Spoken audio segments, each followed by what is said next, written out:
8-year-old exposes stepdad's dark secret with one 911 call. You won't believe what cops found. He was the town's favorite teacher. But behind one locked door, an 8-year-old boy heard the truth, his sister's muffled scream. What Claude did next exposed a predator the world refused to see, until a child's whisper became the voice of justice. 8 years old, Claude Morgan played quietly in his castle, made beneath the table with pillow bricks and curtain walls. His plushy armies and toy car chariots were his dearest allies, helping him fill the silent void. Until Brad Granger stepped into the Morgan household. Morgan, his stepfather. His 14-year-old sister was lovely as a morning bird chirping, always carrying that big smile, humming down the stairs. But now, she wore oversized hoodies and hid in her room with a loud silence of pain. Claude watched in horror as she went downstairs whenever Brad called off her name. The words themselves, sharp enough. Claude really wanted to help her, but the fear, or should I say trauma, erased his voice. He knew what happened the last time. He tried defending Flora, but that day he had to go to bed on an empty stomach. No food for him. All he could do was hide in his huge castle, stuffing his mouth with one of his plushies, and chant the prayers their grandmother had passed on to them. Oh, but Brad Granger, he was the most admired teacher of Woodridge Private. A complete layer painted with charms, innocence, and politeness. But underneath the mask was a true monster who had terrorized the Morgan house. Their biomother, Bianca, a busy nurse trying to meet the end, dragged her heels at St. Mary Medical Center. Flora developed coping mechanisms, flinching on every word and how she avoided Brad's gaze. Claude noticed all of it. Flora, covered in bruises, always wore hoodies, her eyes growing big, hands shaking every time someone came her way. All those signs Claude watched silently. He often shoved his ear to the wall, and the suppressed cry of his sister ached his heart. The cry one tries to soak all in the pillow, but he was helpless.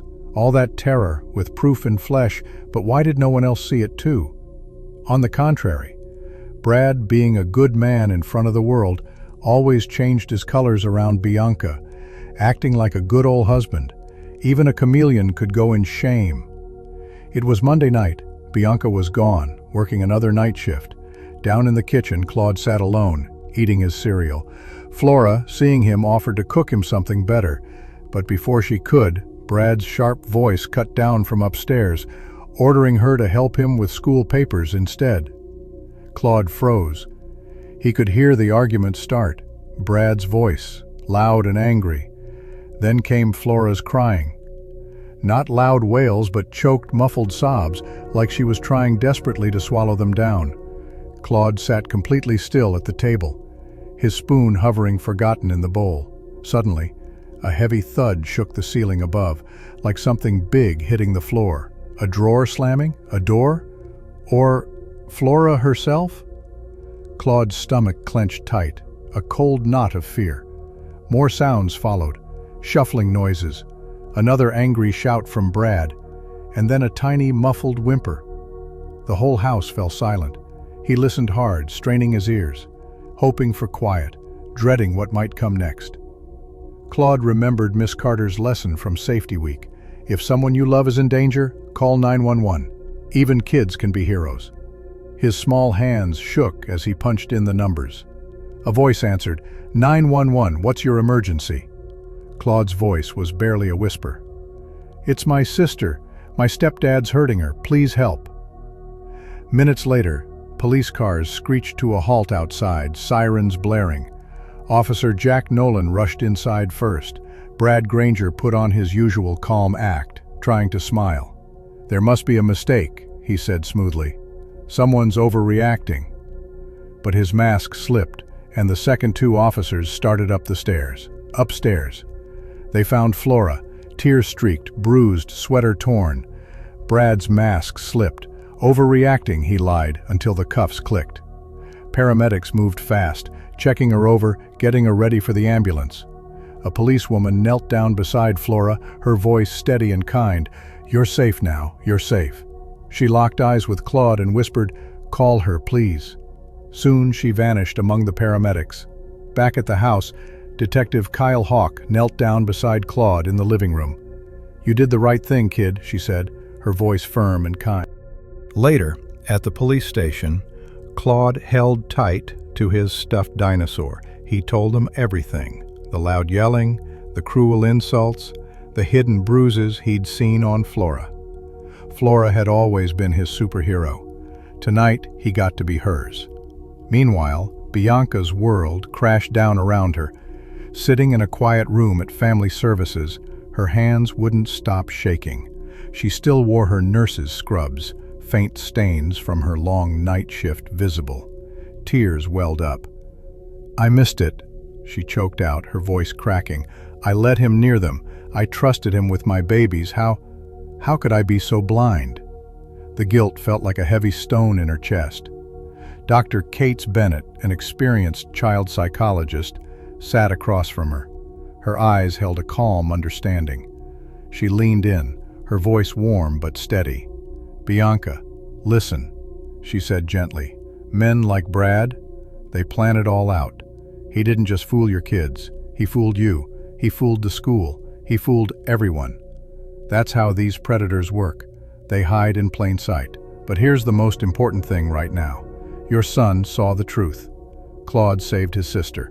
He found the courage most grown-ups struggle to find. That one act, it changed everything." Detective Hawk started putting the pieces together.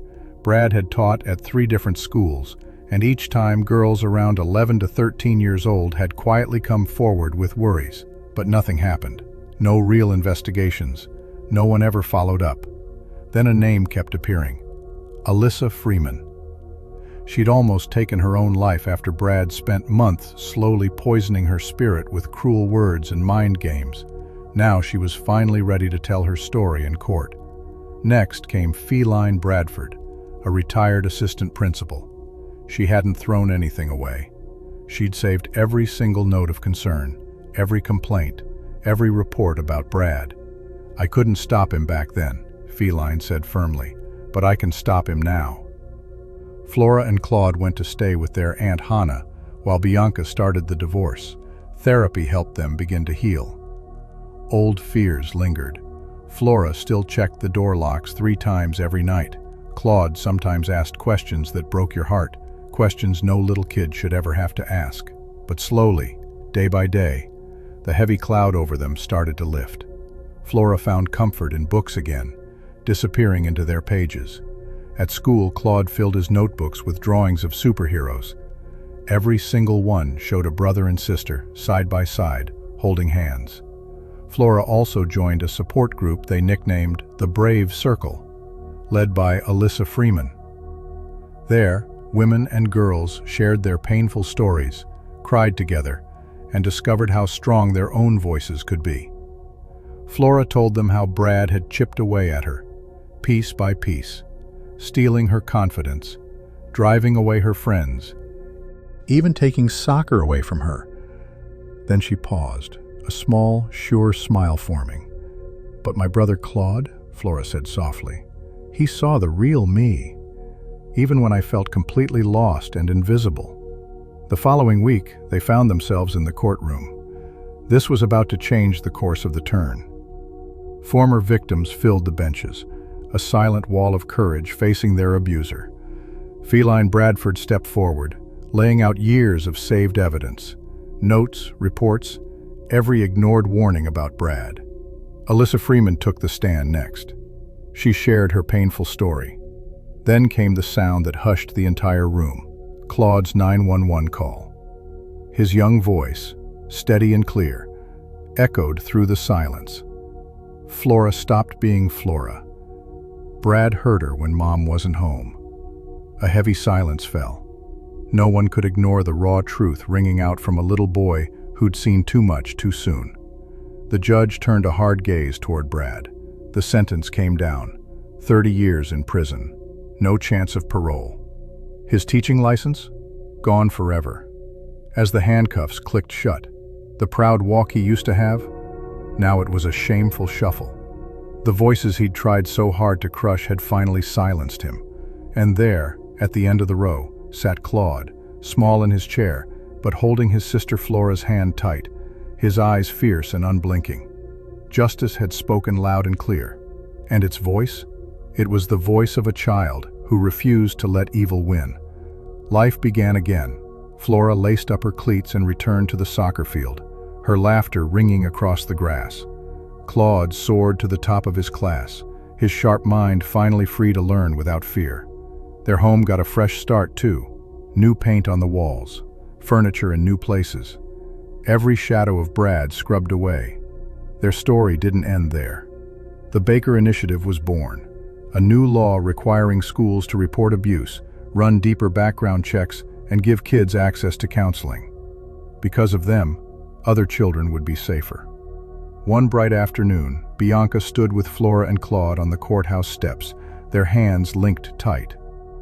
Claude, ever the thinker, looked up at his mom. "Are we okay now?" Bianca squeezed his small hand. "We're better than okay, sweetheart," she said softly. Spring warmed Brooklyn. The brave circle grew, welcoming new survivors. Claude's bravery sparked changes in schools across states. And in one school essay, Flora wrote words that would stick. Justice isn't just about locking someone away. It's about the truth, no matter how small the voice telling it.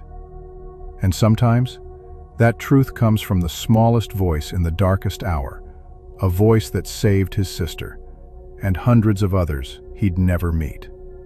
So tell me, if you were just 8 years old, staring at the phone, hearing your sister cry, would you have dialed 911? Many kids are still waiting for someone to listen. Hit the subscribe button so you don't miss any latest stories. Let's talk in the comments. And from all of us at The Story Central, thank you for listening.